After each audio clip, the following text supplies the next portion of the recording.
ആ അളിയൻ ബാ ബാ ബാ ഇങ്ങ് ബാ ഓടി വാ.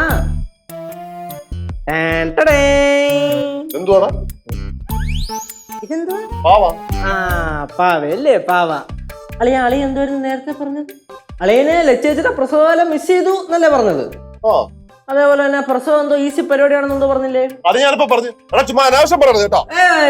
സോറി സോറി സോറി, അളിയൻ പറഞ്ഞല്ലേ, ഞാൻ വേറെ ഇവിടുന്നു കേട്ടതാ. വിട്ടേക്ക്, ഈ പാവ എന്തിനാ? ഇതോ?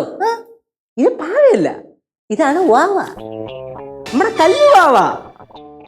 ആ കല്ലു 4 മാസം ഉള്ളപ്പോ, 3 മാസം ഉള്ളപ്പോ, 2 മാസം ഉള്ളപ്പോ ആ ഒരു പരുവം, അതാണിത്. അളിയാ, അളിയൻ പറഞ്ഞില്ലായിരുന്ന അളിയന് കല്ലുവിന് 2 മാസം ഉള്ളപ്പോ ഒക്കെ നോക്കാൻ പറ്റിയില്ല, ശുശ്രൂഷിക്കാൻ പറ്റില്ല, അത് അളിയൻ ഭയങ്കരമായിട്ട് മിസ് ചെയ്യുന്നെന്ന് പറഞ്ഞില്ലേ? ആ അപ്പൊ ഇതങ്ങോട്ട് പിടിച്ചേ, ഐ മീൻ കല്ലുവിനെ കൊണ്ട് പിടിച്ചേ. നമ്മുടെ കല്ലു. ഇത് കല്ലുവിനെ ഇങ്ങനെ പിടിക്കുന്നത് ശ്രദ്ധിക്കണം. വിരല തലയിൽ അവിടെ ഇങ്ങനെ വെച്ചിട്ടൂടാ, അല്ലെങ്കിൽ തല. അപ്പൊ കറക്റ്റ് കല്ലൂസ്. കൊച്ചിന്റെ മൂക്കിൽ തട്ടണ. വേറൊരു കാര്യം, അളിയൻ ആ സമയത്ത് ചെയ്യാൻ പറ്റായിരുന്ന കാര്യങ്ങളൊക്കെ അളിയൻ ഇപ്പൊ ചെയ്യാം. അതായത് കുഞ്ഞിനെ രാവിലെ എണീപ്പിക്കണം, കുഞ്ഞിനെ കുളിപ്പിക്കാം, കുഞ്ഞിനെ പല്ല് ഏൽപ്പിക്കാം, അല്ല പല്ലായില്ല, അതുകൊണ്ട് കണ്ണ് എഴുതാം, പൊട്ട് തൊടാം, അങ്ങനെയുള്ള പരിപാടികളൊക്കെ സൂക്ഷിച്ചു കൊച്ച്. ഇതൊക്കെ ഞാൻ ചെയ്യണം. ഇതെല്ലാം ചെയ്യണോ? ചുമ്മാ ഫൺ. അളിയനല്ലേ പറഞ്ഞ അളിയന് മിസ് ചെയ്യണം. അളിയടാ പോടാ, ചുമ്മാ കളിപ്പിക്കാതെ. ഞാൻ സീരിയസ് ആയിട്ട് ഞാൻ കളിപ്പിക്കൊന്നുമില്ല.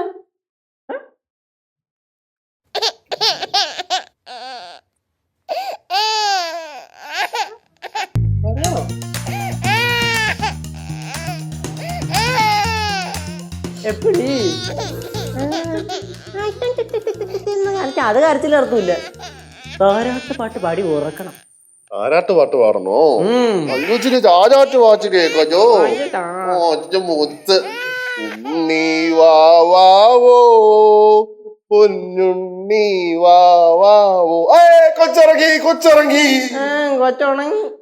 അവിടെ കണ്ണും വിളിച്ച് കിടക്കുന്നു. ഇതാണോ ഉറങ്ങിയത്? അതെ, നമ്മുടെ കല്ലൂസ് ഒന്നും 2 വരി പാട്ടിൽ ഉറങ്ങുന്ന ടൈപ്പ് അല്ല. എന്റെ പൊന്നളിയാ, ഞാൻ ഒരു 10-16 തവണ ഈ ഉണ്ണി വാവാവോ പാടി കൊടുത്തിട്ടുണ്ട്, എന്നിട്ട് ഈ കുരിപ്പ് ഉറങ്ങിയിട്ടില്ല, അറിയൂ? 16 തവണയോ? പിന്നെ എന്റെ തൊണ്ടയിലെ വെള്ളം പറ്റിയിട്ടുണ്ട്. മിനിമം ഒരു 2 തവണയെങ്കിലും ഫുൾ ഇത് പാടി കൊടുക്കാതെ അവൾ ഉറങ്ങൂല. 2 തവണ പാടണം അല്ലേ? ഇരിക്കട്ടെ, അതിന്റെ മൊത്തം കരയല്ലേ. ഉണ്ണി വാവോ ഉണ്ണി വാവോ ഉണ്ണി വാവോ പൊന്നുണ്ണി. ചേച്ചി അളിയത് ഏറ്റു പിടിക്കുമെന്ന് ഞാൻ വിചാരിച്ചില്ല കേട്ടാ. ഞാനും വിചാരിച്ചില്ല. പാവാടാ, ആ കാണുന്ന പൊക്കം മണ്ണൊക്കെ മാത്രമേ ഉള്ളൂ. പിഞ്ചു മനസ്സാ, പിള്ളേരുടെ മനസ്സാ.